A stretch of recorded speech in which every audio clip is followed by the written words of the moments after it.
Mount Zion வேதாகம பள்ளியுடைய பரிசுத்த நாமம் மகிமைப்படுவதாக. மவுண்ட் சியோன் வேதாகம பள்ளியின் மூலமாக உங்களை சந்திப்பதில் மிகுந்த மகிழ்ச்சியாக இருக்கிறேன். கர்த்தருக்குள் உங்கள் யாவரையும் அன்பாக வாழ்த்துகிறேன். மவுண்ட் சியோன் வேதாகம பள்ளி பொறுப்பாளர்களுக்காக நான் ஆண்டவரை துதிக்கிறேன். இந்த நிகழ்ச்சியின் மூலமாக தேவனுடைய பிள்ளைகளாகிய உங்களை சந்தித்து வேத வாக்கியத்தின் மூலமாக தேவன் விரும்புகிற நல்ல ஆலோசனைகளை பகிர்ந்து கொள்ள தேவன் எனக்கும் பாராட்டின இந்த வாய்ப்புக்காக நான் கர்த்தரை துதிக்கிறேன், நன்றி சொல்கிறேன். வேதாகமம் நம்முடைய ஆவிக்குரிய வாழ்க்கையை கட்டி எழுப்புவதற்காக கொடுக்கப்பட்ட ஒரு அருமையான தேவனுடைய வார்த்தை நிறைந்த புத்தகம் என்பதை நாம் அறிந்திருக்கின்றோம். வேதாகமத்தில் எழுதப்பட்டிருக்கிற பரிசுத்த ஆவியானவரால் அருளப்பட்ட வேத வாக்கியங்கள் அனைத்துமே நம்முடைய ஆவிக்குரிய வாழ்வுக்காக, நம்முடைய படிப்பினைக்காக, நம்முடைய சீர்பொருந்துதலுக்காக, கடிந்து கொள்வதற்காக, புத்தி சொல்வதற்காக கொடுக்கப்பட்டிருக்கிறது என்று நாம் தீமோத்தேயுவுக்கு பவுல் சொல்லுகிறதுல நாம் படிக்க முடிகிறது. ஆக இன்றைக்கு அந்தப்பட்ட நிலைமையில வேதத்தை அறியாத தேவனுடைய பிள்ளைகளாகிய உங்களோடு தேவனுடைய வார்த்தையை பகிர்ந்து கொள்கிறதுல சந்தோஷமாக இருக்கிறது. தேவன் நமக்கு கொடுக்கிற வார்த்தையை நாம் தியானிக்க கடந்து போவோமாக. லூக்கா சுவிசேஷ புத்தகம் 3ஆம் அதிகாரம் 8வது வசனத்தினுடைய முதல் பகுதியை நாம் படிக்கலாம். லூக்கா சுவிசேஷ புத்தகம் 3ஆம் அதிகாரம் 8வது வசனத்தினுடைய முதல் பகுதி, மனம் திரும்புதலுக்கு ஏற்ற கனிகளை கொடுங்கள் என்று சொல்லப்படுகிறது. யோவான் ஸ்நானன் யோர்தான் நதியிலே அன்றைக்கு வந்த இஸ்ரவேல் மனம் திரும்பி வந்த மக்களுக்கு ஞான ஸ்நானம், மனம் திரும்புதலுக்கு ஏற்ற ஞான ஸ்நானத்தை கொடுத்துக் கொண்டிருந்த அந்த காலத்தில் அங்கே வந்த 3 விதையான மக்களை நாம் கீழ்கண்ட வசனங்களிலே நாம் படிக்கிறோம். அங்கே நாம் படிக்கும் போது 10வது வசனத்துல ஜனங்கள் அவனை நோக்கி என்று பார்க்கிறோம். அதுபோல 12வது வசனத்துல ஆயக்காரரும் என்று பார்க்கிறோம். அதுபோல 14ல போர் சேவகர் என்று பார்க்கிறோம். ஆக ஜனங்கள், ஆயக்காரர், போர் சேவகர் என்று 3 வகையான மக்கள் இந்த யோவான் ஸ்நானத்தில் வந்து இந்த யோவான் சொன்ன அந்த கருத்துக்கு, அந்த கூற்றுக்கு என்ன சொன்னார்? மனம் திரும்புதலுக்கு ஏற்ற கனிகளை கொடுங்கள் என்று சொல்லி இருக்கிறார். ஏனென்றால் நல்ல கனி கொடாத மரமெல்லாம் வெட்டுண்டு அக்கினியிலே போடப்படும் என்ற எச்சரிப்பை அவர் அந்த மக்களுக்கு கொடுத்ததாக பார்க்கிறோம். இந்த எச்சரிப்பை கவனித்த இந்த 3 வகையான மக்கள் யோவான் ஸ்நானனிடத்திலே நாங்கள் என்ன செய்ய வேண்டும் என்று சொல்லி வந்து கேட்கிறார். அதற்கு பதில் கொடுத்த யோவான் கொடுத்த அந்த 3 வகையான பதில்ல தான் இன்றைக்கு நம்முடைய பாடம் இருக்கிறது என்பதை நான் நினைவுபடுத்த விரும்புகின்றேன். அது என்ன 3 வகையான பாடம்? மனம் திரும்பியவர்கள், இது நமக்கு நன்றாகவே தெரியும். மனம் திரும்பினது என்று சொன்னால் நம்முடைய பழைய வாழ்க்கையை விட்டு, பழைய சுபாவங்களை விட்டு நாம் மனம் திரும்பி கர்த்தராகிய இயேசு கிறிஸ்துவிடத்திலே மனம் திரும்பி வந்தவர்கள், ரட்சிக்கப்பட்டவர்கள், விசுவாசிகள் என்று நம்மை குறித்து சொல்லுவார்கள். ஆக மனம் திரும்பினவர்கள் என்ன செய்ய வேண்டும்? கனி கொடுக்க வேண்டும் என்று தேவன் எதிர்பார்க்கிறார். அந்த கனியை குறித்து தான் இங்கே யோவான் ஸ்நானன் அந்த 3 வகையான மக்களுக்கு சொன்ன 3 விதமான பதிலில் இருந்து இந்த மனம் திரும்பியவர்களுடைய வாழ்க்கையை குறித்தும், அந்த வாழ்க்கையின் மூலம் அவர்கள் வெளிப்படுத்துகிற கனியை குறித்தும் இங்கே படிக்க முடிகிறது என்பதை உங்களுக்கு நான் சொல்ல விரும்புகின்றேன். இந்த 3 வகையான அந்த வாழ்க்கை என்ன, 3 வகையான அந்த வாழ்க்கை வெளிப்படுத்துகிற கனி என்ன, அதைத்தான் இப்பொழுது நாம் படிக்க போகிறோம். இந்த செய்தியினுடைய தலைப்பு இவ்வாறாக இருக்கிறது: மனம் திரும்பியவர்களுடைய கனி என்று ஒரு தலைப்பை நாம் வைத்துக் கொள்ளலாம், அல்லது மனம் திரும்பியவர்களுடைய அடையாளம் என்று நாம் வைத்துக் கொள்ளலாம், அல்லது மனம் திரும்பியவர்களுடைய வாழ்க்கை என்று நாம் வைத்துக் கொள்ளலாம். நீங்கள் எதை வைத்துக் கொள்கிறீர்களோ வைத்துக் கொள்ளுங்கள். ஆனால் மனம் திரும்பியதுதான் இங்கே நமக்கு முக்கியம். மனம் திரும்பி இருப்போமானால், மனம் திரும்பியது உண்மையானால், இந்த 3 வாழ்க்கை அல்லது 3 அடையாளங்கள், இந்த 3 வகையான கனியை நாம் உற்பத்தி பண்ணக்கூடியவர்களாய், உலகத்திற்கு காண்பிக்கக்கூடியவர்களாய் இருக்கிறோம் என்பதை மாத்திரம் நாம் அறிந்து கொள்ள வேண்டியவர்களாக இருக்கின்றோம். முதல் பதிலை நாம் பார்ப்போம். முதலாவது, ஜனங்கள் வந்து கேட்கிறார்கள், நாங்கள் என்ன செய்ய வேண்டும் என்று. அதற்கு யோவான் அப்படி பதில் சொல்லுகிறதை பார்க்கிறோம். 11வது வசனத்துல, அவர்களுக்கு அவன் பிரதியுத்தரமாக, 2 அங்கிகளை உடையவன் இல்லாதவனுக்கு கொடுக்க கடவன், ஆகாரத்தை உடையவனும் அப்படியே செய்ய கடவன் என்று சொல்லுகிறது. இங்கே ஜனங்களுக்கு யோவான் சொல்லுகிற பதில், 2 அங்கிகளை உடைய ஒருவன் ஒன்றை இல்லாதவனுக்கு கொடுக்க வேண்டும், தன்னுடைய ஆகாரத்தையும் அப்படியே கொடுக்க வேண்டும் என்று அவர் பதில் சொல்லுகிறதை பார்க்கலாம். இந்த பதிலானது நமக்கு நம்முடைய மனம் திரும்பியவர்களுடைய வாழ்க்கையை, எந்த மாதிரியான வாழ்க்கையை வெளிப்படுத்துகிறது, அது என்ன கனியை வெளிப்படுத்துகிறது என்பதை நாம் புரிந்து கொள்ள வேண்டியவர்களாக இருக்கின்றோம். இந்த வார்த்தை, இந்த பதில் நமக்கு வெளிப்படுத்துகிற அந்த மனம் திரும்பியவர்களுடைய வாழ்க்கையின் ஒரு முக்கியமான முதல் அடையாளமாக இருப்பது என்னவென்றால், இதற்கு நான் இப்படி பெயர் கொடுக்கிறேன், ஹெல்பிங் லைஃப். Helping life. நம்முடைய வாழ்க்கையை 3 பகுதியாக பிரிக்கலாம். எப்படிப்பட்ட வாழ்க்கை மனம் திரும்பியவர்கள் வாழ வேண்டும் என்று இந்த பகுதி நமக்கு காண்பிக்கிறது, போதிக்கிறது. அதுல முதல் பகுதி நம்முடைய வாழ்க்கையை என்ன சொல்லுகிறது? ஹெல்பிங் லைஃப், உதவி செய்யக்கூடிய வாழ்க்கை. அதை நமக்கு இந்த பகுதி வெளிப்படுத்துகிறது. நிச்சயமாகவே ஒரு மனம் திரும்பிய மனிதன் நிச்சயமாகவே பிறருக்கு உபயோகப்பட வேண்டும். கனி என்பது ஏதோ மறைந்து இருக்கக்கூடிய ஒரு பொருள் அல்ல, அது மற்றவர்களுக்கு பயன்படக்கூடாத நிலையில் இருப்பதும் அல்ல. கனி என்று சொல்லும் போது அது நிச்சயமாக பயன்படக்கூடியது. இனி அந்த மரத்தில் இருக்கக்கூடாத ஒன்று இல்லைங்களா? பிஞ்சு மரத்தோட இருக்கும், காய் மரத்தோட இருக்கும். அதை நம்ம யாரும் மரத்தை விட்டு பிரிக்க முடியாது, அதை புழுங்கவும் முடியாது, பறிக்கவும் மாட்டோம். ஆனால் அந்த காய் முதிர்ந்து அது கனியாக வந்துவிட்டால் அந்த கனி அதற்கு மேல் மரத்தில் இருக்க முடியாது, அது பயன்பாட்டுக்கு வர வேண்டும். இன்றைக்கு இந்த கொரோனா வைரஸ் பாதிப்பினால அநேக பூத்தோட்டங்களை நாம் பார்க்கிறோம். அந்த பூ பறிப்பதற்கு ஆள் இல்லாமல் அந்த செடியிலே பூ வாடி வதங்கி அப்படியே வீணாகிறதை நாம் பார்க்கிறோம். சரிங்களா? ஆக பூவுடைய நோக்கம் அது செடி பயன்படுவதல்ல, அந்த செடி உற்பத்தி பண்ணின அந்த பூ மக்களுக்கு பயன்பாட்டுக்கு வர வேண்டும். அதுபோல கனி என்பது நாம் எல்லாம் மரமாக ஆண்டவர் நம்மை குறித்து சொல்லுகிறார். ஒவ்வொரு மனிதனும் ஒரு மரத்துக்கு அவர் ஒப்பிட்டு பேசுகிறார். அப்படி நல்ல கனிகளை கொடுக்காத மரம் எல்லாம் வெட்டுண்டு அக்னியில போடப்படும் என்று சொல்லப்படுகிறது. ஆக கனி என்பது நமக்குள் இருந்து வெளிவரக்கூடிய ஒரு கனி. அந்த முதிர்ந்த நிலைமையில அது மற்றவர்களுக்கு பயன்படக்கூடிய வரக்கூடிய ஒரு கனி. அதை நாம் புரிந்து கொள்ள வேண்டும். கனி என்று சொன்னால் ஏதோ நாமே சாப்பிடுவது என்பது அல்ல. கனி நமக்கு பயன்படுகிறது போல மனம் திரும்பியவருடைய வாழ்க்கையில உற்பத்தி ஆகிற இந்த கனியானது மற்றவர்களுக்கு பயன்பட வேண்டும். அதைத்தான் இந்த ஹெல்பிங் லைஃப், பயன்படுகிற சேவை புரிகிற வாழ்க்கை, நன்மை செய்கிற இந்த வாழ்க்கை நமக்கு அது வெளிப்படுத்துகிறது. சரியா? இது என்ன மாதிரி கனியை வெளிப்படுத்துகிறது என்று நாம் பார்க்கும் போது இந்த ஆவியின் கனி என்று குறித்து கலாத்தியர் 5ஆம் அதிகாரம் 22, 23 அந்த 2 வசனங்களை நாம் படிக்கும் போது அங்கே 9 வகையான கனி பார்க்கிறோம்.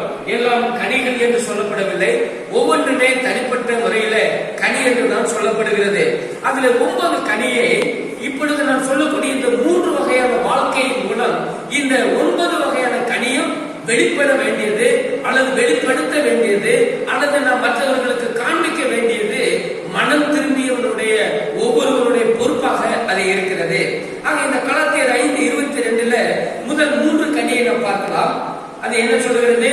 5:22 அன்பு, சந்தோஷம், சமாதானம்.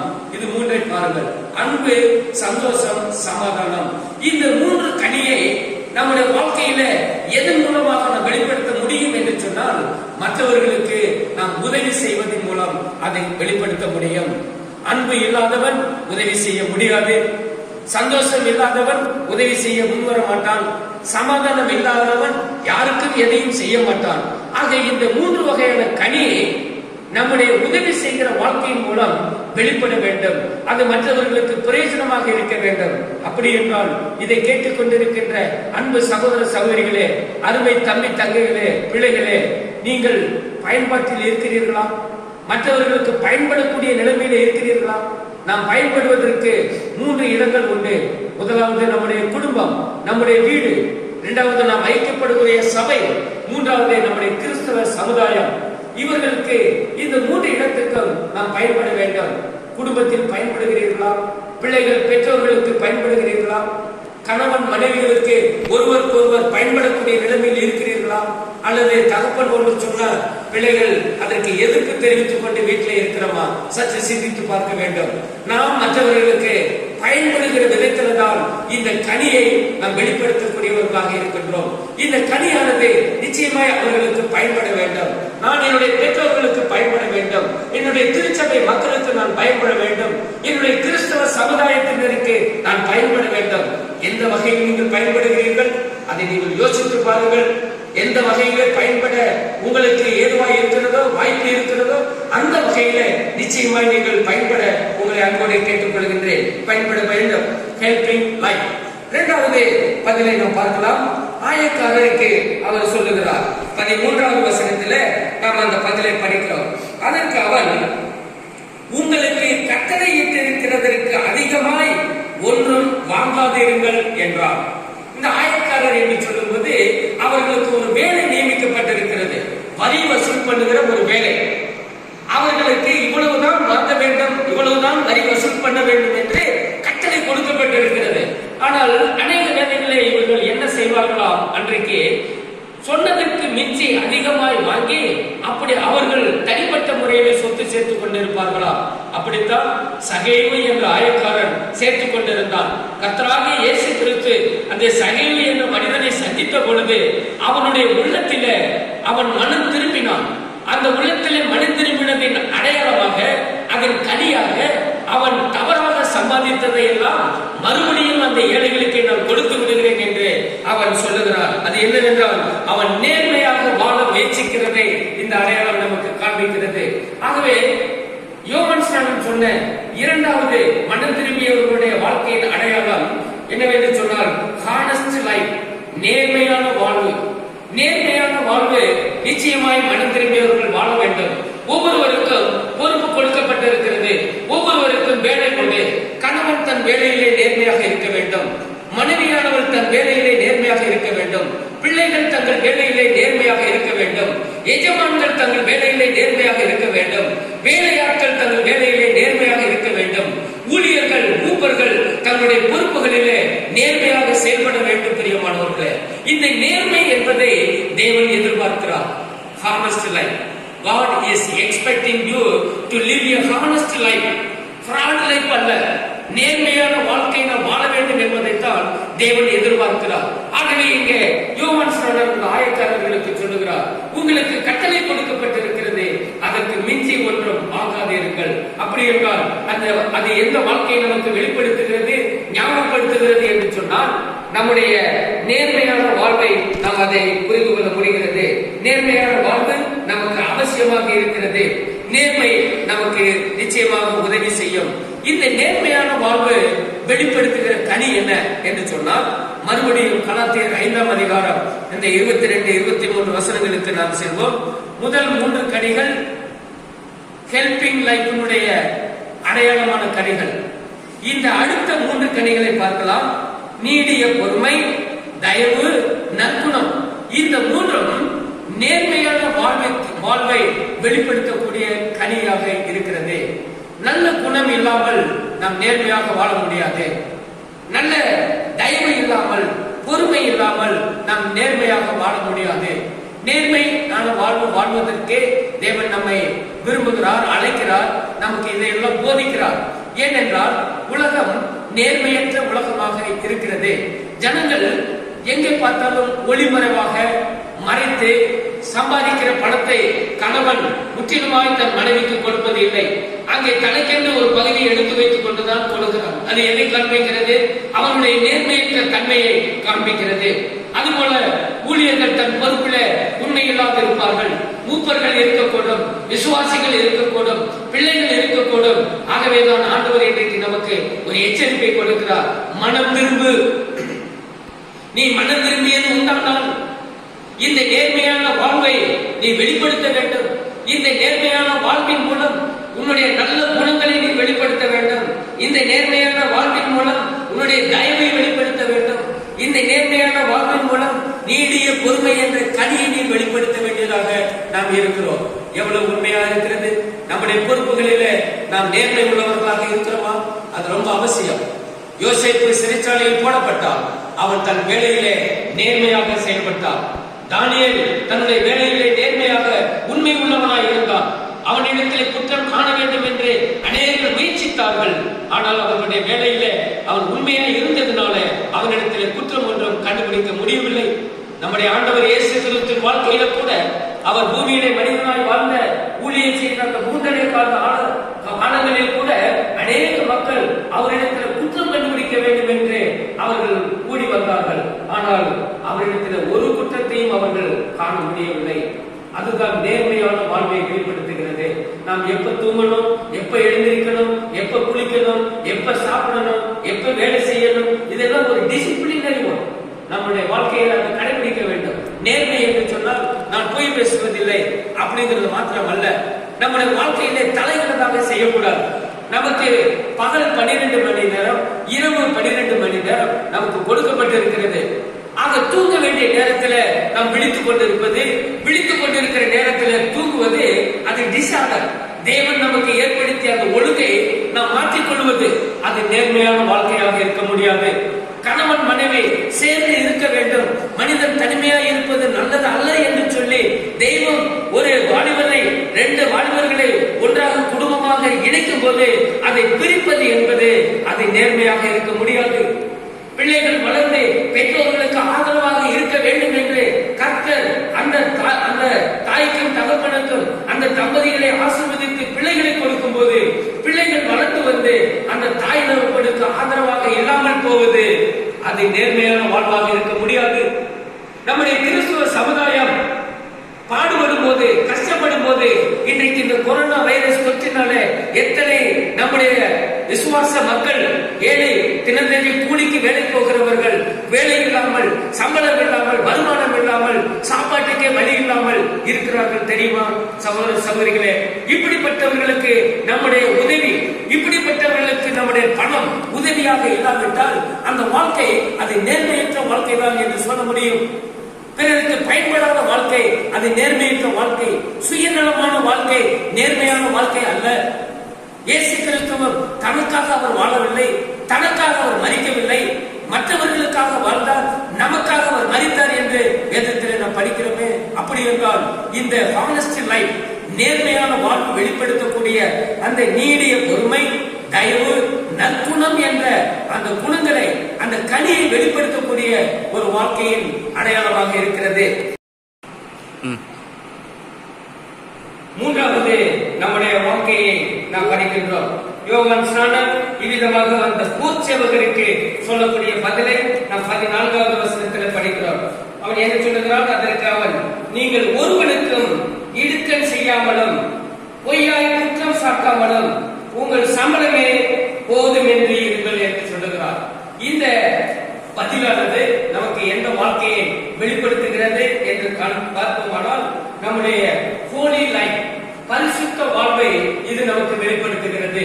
மற்றவர்களுக்கு இடுக்கண் செய்யாத, பாவம் செய்யாத, இச்சை அடக்கத்தோடு வாழக்கூடிய, போதும் என்கிற மனதோடு வாழக்கூடிய அருமையான ஒரு வாழ்க்கை தான் இந்த பரிசுத்த வாழ்வு, ஹோலி லைஃப். ஆக மனம் திரும்பியவர்கள் வாழக்கூடிய ஒரு அருமையான வாழ்க்கை, பரிசுத்தமான ஒரு வாழ்க்கை. பரிசுத்தத்திற்கு தான் நம்மை தேவன் அழைத்திருக்கிறார் என்று தெசலோனிக்கேயர்ல நாம் படிக்கிறோம். தெசலோனிக்கேயர் புத்தகத்தில் நாம் படிக்கும் போது தேவன் நம்மை அழைத்த அழைப்பை குறித்து பவுல் அங்கே சொல்லும்போது இவ்விதமாக சொல்லுகிறார். பவுல் அடியார் அந்த தெசலோனிக்கேயர் சபையாருக்கு தேவன் நம்மை அழைத்த அழைப்பினுடைய நோக்கத்தை குறித்து சொல்லும்போது இவ்விதமாக சொல்லுகிறார். பாருங்கள், 1 தெசலோனிக்கேயர் புஸ்தகம் 4ஆம் அதிகாரம் 7வது வசனம். தேவன் நம்மை அசுத்தத்திற்கு அல்ல பரிசுத்தத்திற்கே அழைத்திருக்கிறார். பேதுரும் அவ்விதமாக சொல்லுகிறார், நான் பரிசுத்தர், ஆகையால் நீங்களும் பரிசுத்தராய் இருங்கள், உங்கள் நடக்கைகள் எல்லாவற்றிலும் பரிசுத்தராய் இருங்கள் என்று அருமையான ஒரு கட்டளையை மனம் திரும்பியவர்களாகிய நாம் பெற்றிருக்கிறோம்.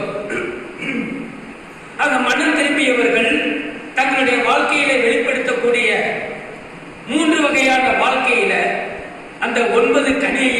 நாம் காண்பிக்கூடியவர்களாக இருக்கிறோம். இந்த கலாத்தியர் 5ஆம் அதிகாரம் 22, 23 சொல்லப்பட்ட அந்த 9 கனியில கடைசி 3 கனியை இந்த பரிசுத்த வாழ்வுக்கு நாம் காண்பித்துக் கொள்ளலாம். விசுவாசம், சாந்தம், இச்சை அடக்கம். பிரியமானவர்களே, இச்சை அடக்கம் நம்முடைய பரிசுத்த வாழ்வுக்கு அடிப்படையான தேவையாக இருக்கிறது. பரிசுத்த வாழ்வு மறந்து ஒரு மனம் திரும்பியவன் வாழ முடியாது. நம்முடைய மன விருப்பத்தின்படி நம்முடைய முற்காலத்திலே மனம் திரும்புவதற்கு முன்பு நம்முடைய மனமான போக்கில வாழ்ந்த அந்த சுபாவம் இப்பொழுது திருப்பப்பட்டிருக்க வேண்டும். இன்றைக்கு பரிசுத்த வாழ்வு வாழ்வதற்கு நம்முடைய அவயங்கள் துடிக்க வேண்டும். நம்முடைய கைகள் நன்மை செய்ய துடிக்க வேண்டும். நம்முடைய இருதயம் நல்லதை நினைக்க துடிக்க வேண்டும். நல்லதை கொண்டு வர துடிக்க வேண்டும். நம்முடைய சிந்தை நல்லதை யோசிக்க தெரிய வேண்டும்.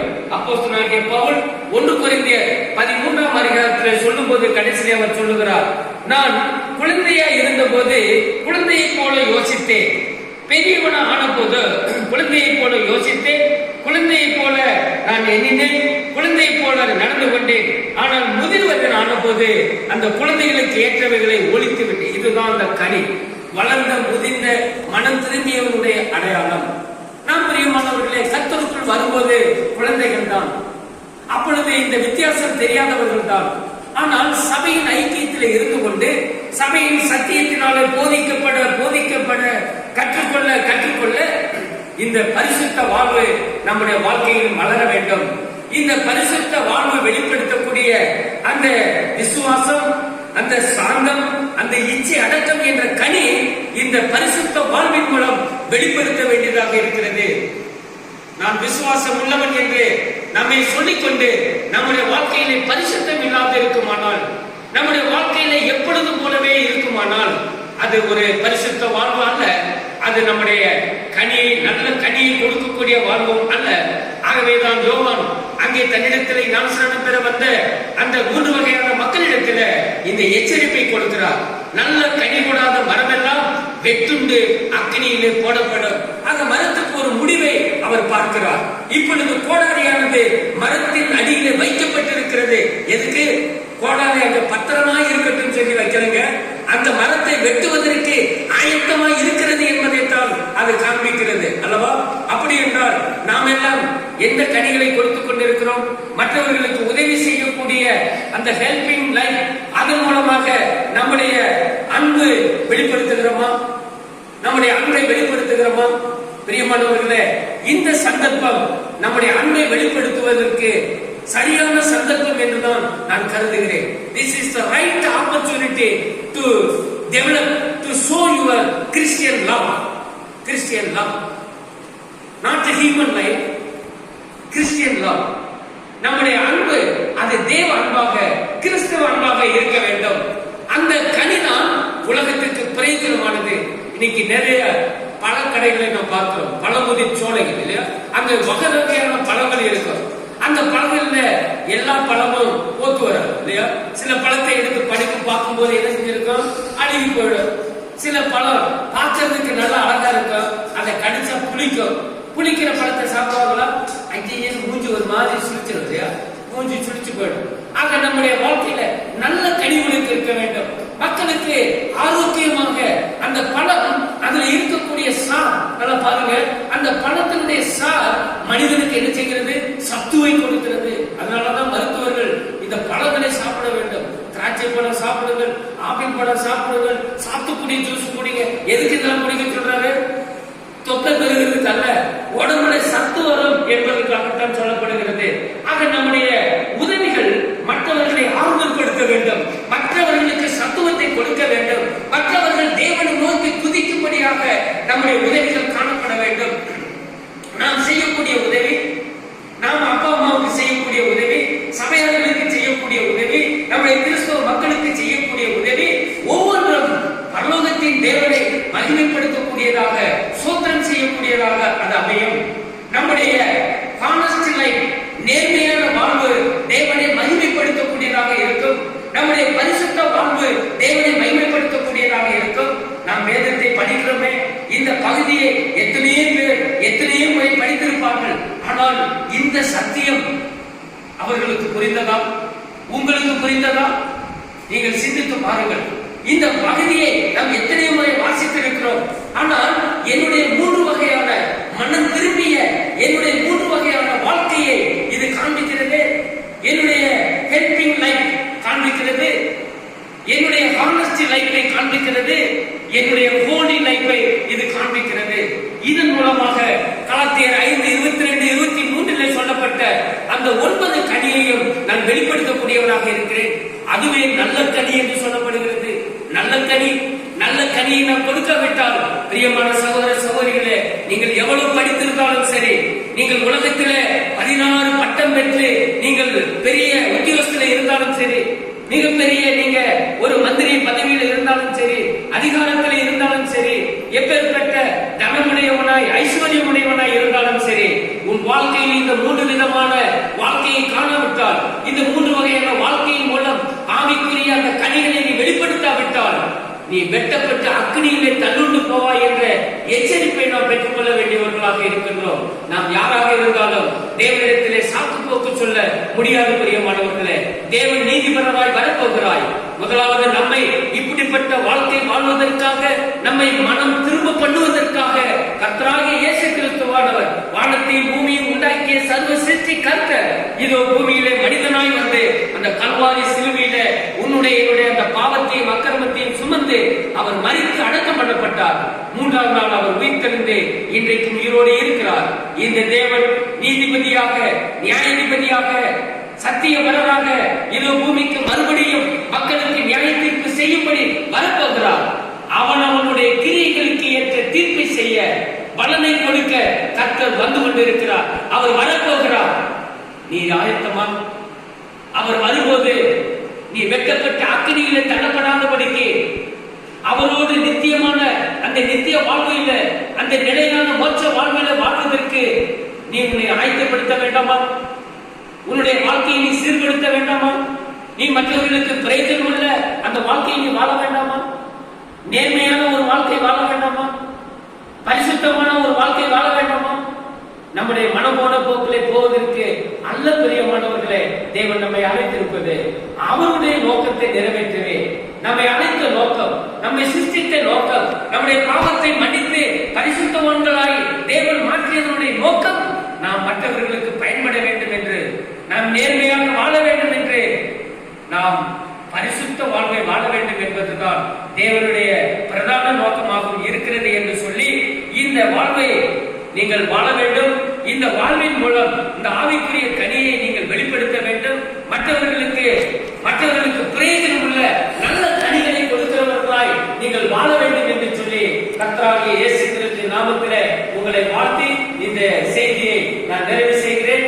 மறுபடியும் மவுண்ட் சீயோன் வேதாகம பள்ளி நிர்வாகத்தினருக்கும் சபை மக்களுக்கும் நான் என்னுடைய அன்பான வாழ்த்துக்களை சொல்லி, இதை கேட்டுக்கொண்ட எங்கள் அன்பு சகோதர சகோதரர்கள் உங்களுக்கு ஒவ்வொருவருக்கும் என்னுடைய அன்பான வாழ்த்துக்களை சொல்லி இந்த செய்தியை நிறைவு செய்கிறேன். கர்த்தர் தாமே உங்களை இவ்வகையான வாழ்க்கைகளை நடத்தி ஆசீர்வதித்து தம்முடைய நாமத்தை